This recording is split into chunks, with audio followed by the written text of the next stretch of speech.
Yang yang di sini saya akan mempresentasikan hasil proposal penelitian saya yang berjudul tentang hubungan antara dimensi pelayanan pelayanan dengan tindak menggunakan pelayanan Mas dan sistem Kelima. kelima.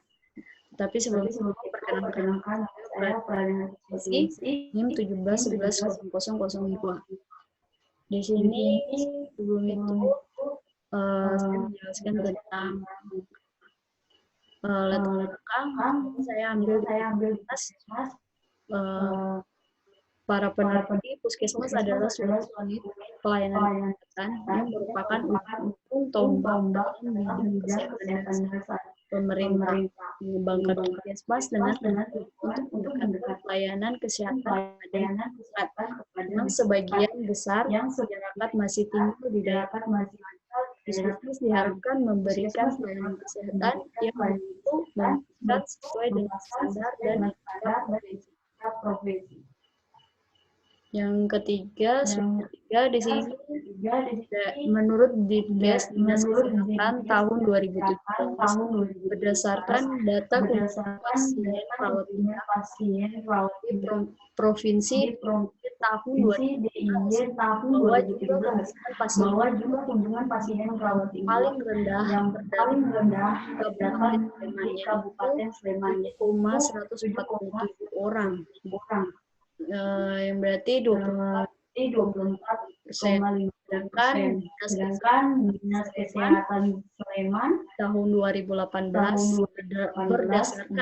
berdasarkan data kunjungan pasien rawat yang ada di Kabupaten Sleman tahun 2018 puskesmas Sleman yang memiliki jumlah kunjungan pasien rawat inap rendah yaitu 1,894 orang. Hasil studi pendahuluan berdasarkan hasil studi pendahuluan yang telah dilakukan Puskesmas Cangkringan Sleman memiliki pelayanan kesehatan diantaranya poli umum, poli gigi, dan mulut, poli KB dan KIA, laboratorium, dan konsultasi gizi. Berdasarkan wawancara dari 15 responden yang melakukan pengobatan di Puskesmas Cangkringan Sleman, semuanya berminat untuk melakukan kunjungan ulang ke Puskesmas Cangkringan Sleman. Namun ada 8 dari 15 responden yang diwawancarai melakukan tentang pelayanan yang diberikan oleh tenaga kesehatan Puskesmas Cangkringan Sleman. Salah satunya disebabkan karena antrian untuk mendapatkan pelayanan dokter yang diperlukan untuk mendapatkan hasil laboratorium yang cukup lama. Slide berikutnya tentang rumusan masalah. Berdasarkan latar belakang masalah penelitian ini adalah apakah ada hubungan antara dimensi itu pelayanan dengan minat menggunakan pelayanan puskesmas dan ringan Sleman di Indonesia. Slide berikutnya di sini saya akan menjelaskan tentang tujuan penelitian saya. Tujuan untuk mengetahui hubungan antara dimensi mutu pelayanan dengan minat menggunakan ulang pelayanan puskesmas dan ringan. Tujuan khususnya yang pertama mengetahui mutu pelayanan reliability, asuransi, empati, kepuasan pasien rawat. Kedua mengetahui minat pelayanan puskesmas dan ringan Kabupaten Sleman. Yang berikutnya manfaat. Yang kedua manfaat praktis. Manfaat praktis ini terbagi atas 4 yaitu yang pertama adalah bagi Puskesmas Cangkringan Sleman, bagi Dinas Kesehatan Sleman, bagi Unjuk Jakarta, bagi penelitian selanjutnya. Keaslian penelitian, penulis tahun, lokasi, rancangan penelitian, sampai hasil utama, dan persamaan dan perbedaan. Di sini penulis Bahanuddin tahun 2018 untuk meneliti tentang hubungan mutu pelayanan kesehatan dengan lokasinya terdapat di Rumah Sakit Baru. di Rumah Sakit Kota Banjarbaru. Rancangan penelitian ini menggunakan metode analitik observasional dengan sampelnya 90. Hasil utamanya peneliti menggunakan metode analitik hasil uji Spermanto. Persamaannya Tidak ada perbedaannya variabel bebas dan terkait. Penulis yang kedua Yunafik pada tahun 2015 tujuannya hubungan antara pelayanan kesehatan dengan tingkat kepuasan BPJS. lokasinya di RSUD Kota Syarif Kota. Rancangan penelitiannya ini menggunakan desain penelitian survei analitik metode observasional. Sampelnya kategori lansia 6 sampai 100 tahun. Hasil utamanya hasil statistika dengan square. Perbedaannya variabel bebas dan terikat. Penulis Damopoli pada tahun 2018 bertujuan menulis tentang hubungan antara jasa pelayanan kesehatan dengan kepuasan pasien rawat inap di Bayangkara TK 3 Manado. Lokasinya Rumah Sakit Bayangkara TK 3 Manado. Rancangan penelitian ini merupakan penelitian kuantitatif dengan menggunakan metode survei analitik dengan pendekatan seksional. Sampelnya 100 responden. Utamanya hasil penelitian dari nilai probabilitas pada variabel yang diteliti yakni dimensi spesifik. Bersamanya ada perbedaannya variabel bebas terikat, analisis euforia. Slide selanjutnya saya akan menjelaskan tentang kerangka teori. Kerangka teori ini dalam kualitas pelayanan, di mana terbagi menjadi 5 dimensi. Dimensi pertama reliability, dimensi kedua variable, dimensi ketiga asuransi, dimensi keempat empati, dimensi kelima responsiveness. Yang pertama kemampuan memberikan dimensi reliability ini dia memberikan data bahwa yang pertama adalah kemampuan memberikan pelayanan sesuai dengan janji yang ditawarkan. Yang kedua pelayanan. Kalau dimensi ini penampilan fisik, lengkapan fisik, kenyamanan tubuh. Yang ketiga dimensi kemampuan petugas, pengetahuan jaminan keselamatan dan keamanan. Empati, sikap perhatian terhadap pasien. Yang kedua kemudahan dalam mengurus administrasi. Yang keempat dimensi responsiveness. Pertama respon atau kesiapsiagaan petugas. Yang kedua pelayanan yang tepat dan slide-nya yang berikutnya saya akan menjelaskan tentang kerangka teori. Kerangka teori ini ada persepsi kualitas pelayanan kesehatan dan selanjutnya pelayanan yang diterima dari tingkat kinerja. Ini ada kepuasan pelanggan seperti kunjungan ulang, dia menerima kekuasaan saat dia mendapatkan pelayanan untuk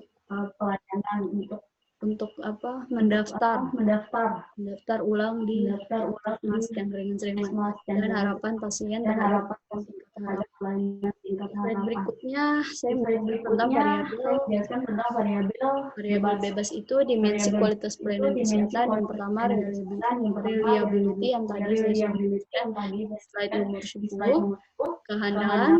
Yang kedua asuransi seperti jaminan. Yang ketiga variabel fisik. Yang keempat yang kelima responsiveness ketanggapan. Variabel terikatnya itu minat kunjungan ulang pasien. Slide yang berikutnya hipotesis ini yang pertama ada hubungan antara pelayanan dengan dimensi reliability dengan kepuasan pasien rawat inap di puskesmas yang ringan. Yang kedua, ada hubungan antara mutu pelayanan gizi asuransi dengan kepuasan pasien puskesmas di puskesmas yang ringan. Yang ketiga, ada hubungan antara mutu pelayanan dimensi tangible dengan kepuasan pasien rawat inap di puskesmas yang ringan. Yang keempat, ada pelayanan dimensi empatik dengan kepuasan pasien rawat inap di puskesmas yang ringan Sleman. Yang kelima, ada hubungan antara mutu pelayanan dimensi responsifnya dengan kepuasan pasien rawat inap di puskesmas yang ringan. Berikutnya metodologi penelitian. Penelitian ini termasuk dalam jenis penelitian kuantitatif. Pendekatannya itu seksional dan tempat dan waktu penelitian dilaksanakan pada bulan Mei 2020. Slide berikutnya saya akan menjelaskan tentang populasi dalam penelitian ini adalah seluruh pasien rawat inap di puskesmas yang ringan. Teknik samplingnya yaitu accidental sampling yang digunakan pada seluruh pasien rawat inap yang sedang di perawatan yaitu 50 sampel dan ini juga harus memenuhi kriteria sebagai berikut. Pertama, pasien rawat inap yang sudah dirawat 2 kali pasien yang menderita penyakit jiwa. Yang ketiga, pasien dalam keadaan sadar. Kriteria eksklusif pasien yang mengalami gejala sekunder.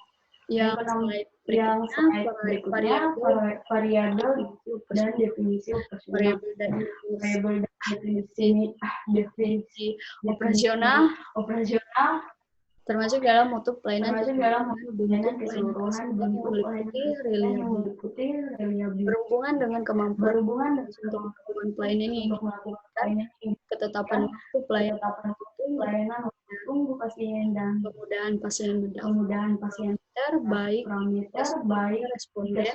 responden lebih dari min, tidak baik jika responden kurang dari alat ukur kuesioner skala data nominal.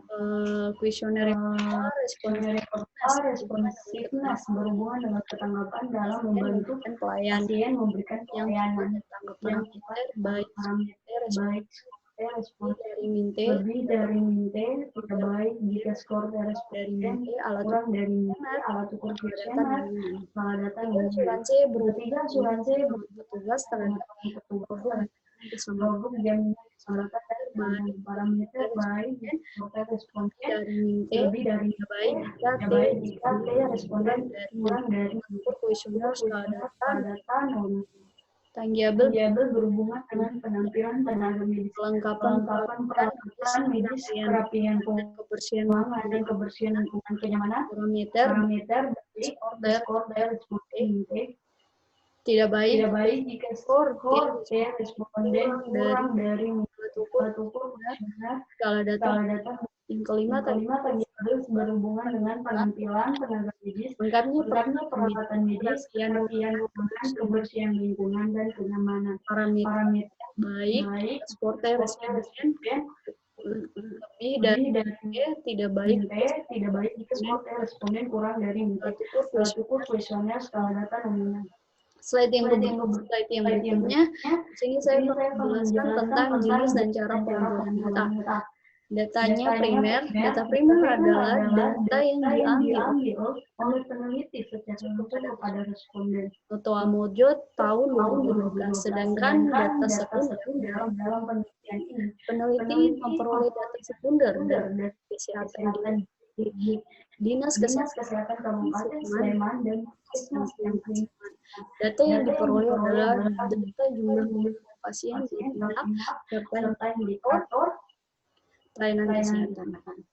Instrumen penelitian ini dapat berupa daftar pertanyaan yang berkaitan dengan pencatatan data dan sebagainya. Toa Mojo tahun 2018 mengatakan responden cukup menjawab pertanyaan yang ada pada kolom yang sudah tersedia. Alternatif jawabannya. Item pernyataan dibuat dengan bervariasi antara pernyataan bersifat favorable dan unfavorable.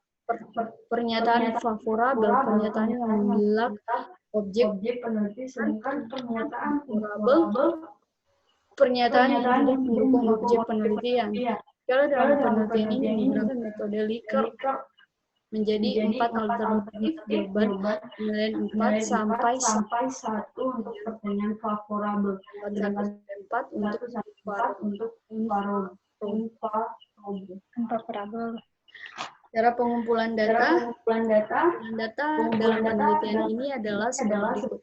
Yang pertama, menentukan asisten dan minimalkan persepsi tentang pengumpulan data. Tugas asisten yaitu membantu penelitian dalam pembagian kuesioner dan pengambilan kembali kuesioner pada responden. Kedua, menjelaskan maksud dan tujuan kepada responden. Yang ketiga, penelitian membagikan surat persetujuan dan kuesioner sebagai bukti bahwa pasien tersedia menjadi responden dalam penelitian ini yang dilakukan oleh peneliti. Responden diberikan pengarahan terkait cara mengisi kuesioner peneliti oleh peneliti. Yang kelima, kuesioner peneliti yang diisi lengkap oleh responden kemudian dikumpulkan dan kembali kelengkapan oleh peneliti. Slide berikutnya tentang pengelolaan data. Di sini saya memakai editing, tabulasi, coding, entry, dan cleaning. Slide yang berikutnya analisis data. Analisis data saya memakai analisis univariat. Analisis univariat adalah bertujuan untuk menjelaskan atau mendeskripsikan karakteristik setiap variabel yang diteliti menurut Noto Mojo 2014. Dalam penelitian ini disajikan bentuk distribusi kualitas pelayanan berdasarkan 5 dimensi: variability, asuransi, tangible, empati, dengan representasi. Yang kedua, saya memakai analisis bivariat dilakukan terhadap dua variabel yang diduga mempunyai hubungan atau korelasi menurut Mojo tahun 2014. Analisis bivariat pada penelitian ini adalah untuk mengetahui hubungan pelayanan dengan kepuasan pasien di Puskesmas Sleman. Rencana jalannya penelitian yang pertama tahap penelitian, yang kedua tahap. Oke, sekian dan terima kasih atas hasil presentasi saya. Apakah ada pertanyaan?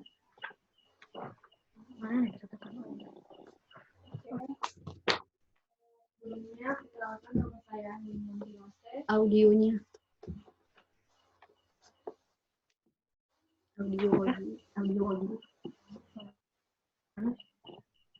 Ini. Tadi kamu bilang yang ini kan? Udah. Perkenalkan nama saya Mianti Lase. Pertama saya memberikan saran ya, kalau PPT-nya itu terlalu banyak teks. Jadi membosankan, seperti itu, tolong diperbaiki. Kemudian pertanyaan kedua, apa alasan Anda memilih Puskesmas Cangkringan sebagai tempat penelitiannya? Terima kasih. Oke, saya akan menjawab pertanyaan dari Mbak Helmi. Seperti yang tadi di slide pertama, yang kedua, di situ saya sudah menjelaskan tentang berdasarkan data dari Dinas Kabupaten Sleman, kunjungan sangat rendah dan terdapat itu 1.899 orang. Makanya saya meneliti Puskesmas Cangkringan Sleman. Dan itu menurut Dinas Kesehatan Sleman pada tahun 2018 dan kebijakan itu masih terjadi. Ya. Oke, saya mau tambahkan lagi. Kan Anda tadi sudah memaparkan hasil data ya. Di situ menurut kunjungannya, selain dari menurut kunjungannya, apakah ada alasan lain seperti itu? Ada alasan lain nggak kenapa minat di Puskesmas Cangkringan tersebut rendah? Kalau alasan lain,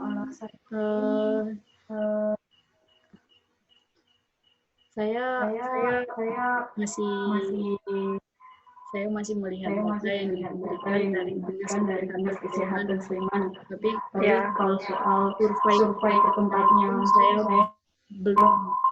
Soalnya saya masih dalam masa proposal. Ya. Kemudian pertanyaan kedua, setahu saya ya, di Puskesmas itu sekarang ini nggak ada namanya rawat inap, adanya rawat jalan. Rawat inap itu khusus di rumah sakit. Kenapa Anda memilih variabelnya rawat inap? Karena menurut saya, kenapa saya memilih rawat inap? Karena menurut saya kan di sini maksudnya kan Anda menjelaskan kunjungan, artinya mereka setiap sakit melakukan kunjungan, kan nggak mungkin rawat inap seperti itu. Maksudnya ngerti nggak? Rawat inap itu kan nggak semua orang terus melakukan kunjungan. Kan kalau dia udah sehat, habis itu sembuh kan. Nah, habis itu kalau misalnya dia sakit lagi, itu belum tentu dia didiagnosa harus rawat inap. Tentu ada rawat jalannya dulu. Kenapa bukan rawat jalan aja? Kenapa harus rawat inap? Apalagi di puskesmas. Di puskesmas rata-rata pasiennya rawat jalan, kecuali rawat inap itu di rumah sakit.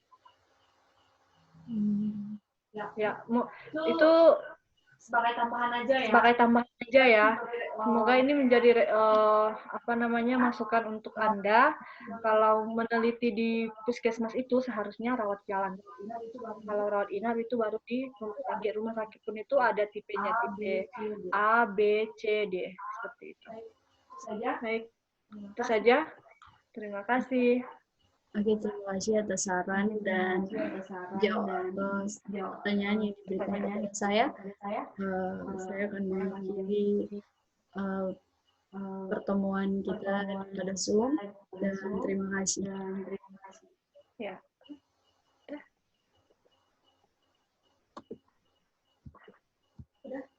Udah.